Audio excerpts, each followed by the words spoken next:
Nakagiw pa oh. Tawag ito spider web. Spider web in English. Yan.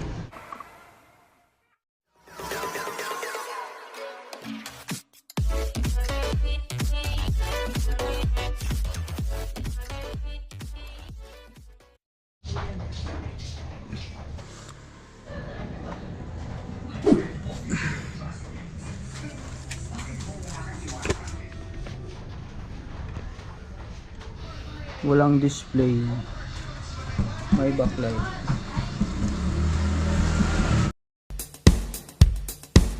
So bago ang lahat, Devant model niya ay 55 UHD 201. Okay, may take on board. Ito yung main board niya at left and right channel ang ginamit. So dalawa siyang flex. As usual, ihang muna natin yung unahin natin. Ito na lang, right channel. Tapos i-plug in natin. Siyempre titrace natin kung saan yung may problema, left ba or right. Ayan.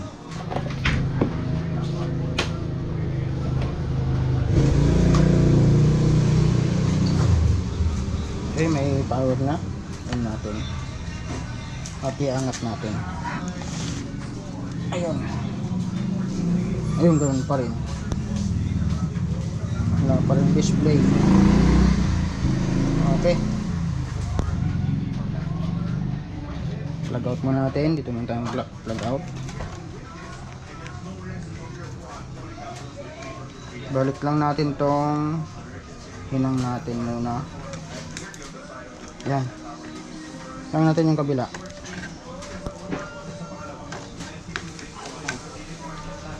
Okay, plug in. Power on. Ayun. Ayan guys, so nagka-display yung right channel. Okay, so ibig sabihin dito tayo sa left magpo-focus. Yan.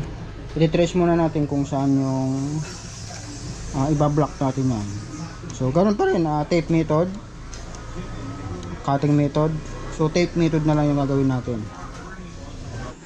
Nakabisado na natin yung side na ito at na-trace na natin kung saan yung pwede nating i-block. Ayan. So nandito yung test point ng LC1, LC2 tsaka yung STB. Yun yan yung BGH. At nandyan yung LC1, LC2.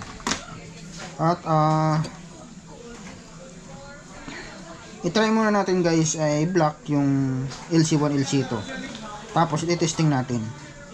Kung hindi siya umubra yung clocking signal, i-block na lang natin yung bali 8 pins o yung 8 test point na yan na may mga jumper. Tapos kasunod doon, yun na yung LC1, LC2. So bali sa pin number 12 and 13 yung LC1, LC2. So yun muna yung ibablock natin yun. Okay, yan guys. Ayan na block na natin yung pin number 12 and 13. Ayan. So try natin. Sana umubra. So kung di siya umubra, so meron tayong ibang option. Halagdagan na lang natin ng iba-block. Okay, so plug in. Sana masilip lang natin. Power on. Angat lang ng konti. Ayun. Guys, wala pa rin. Okay, wala pa rin. Plug out natin ulit. So wala. So hindi umubra. Okay, so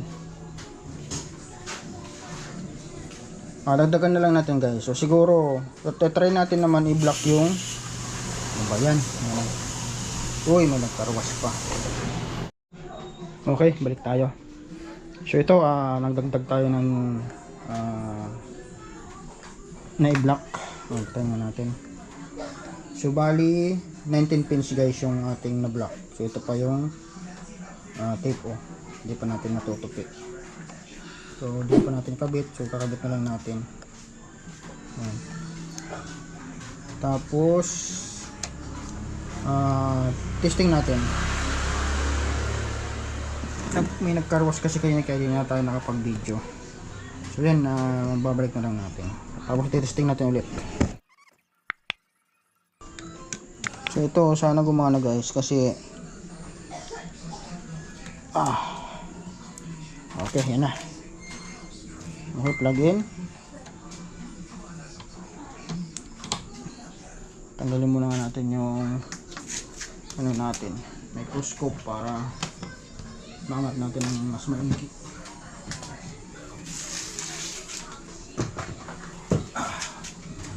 Tsaka yung iba pa. Okay, yan, naka-plug in na. Power on natin. Ayan. Ayun, ang guys,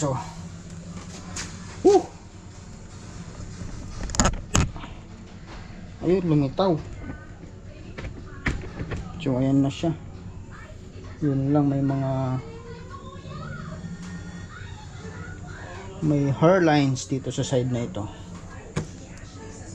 Yan.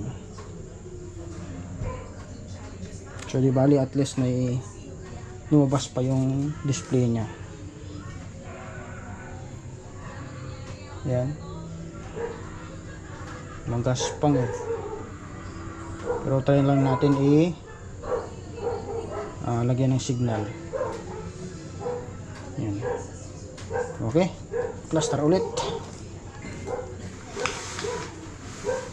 Ay, hirap ng lagayan kasi. Okay, tanggalin muna nga natin. So i-review lang natin guys. Ang nabalak natin pala ay yung magmula doon sa clocking signal 1 to 8 hanggang yung LC1, LC2, yung ST at iba pa. So bali galing dito sa left side na terminal na yan papunta dito. So 19 pins. Yun ang na-block natin. Okay, so obserba na muna natin at lagyan natin ng signal. Yan.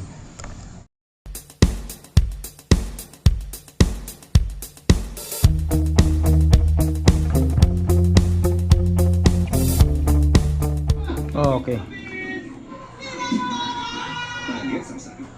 Okay guys, so yan siya. So mayroon talaga siyang hair lens. May hair lens talaga dito sa kung nakarap sa'yo, right side. Ayan.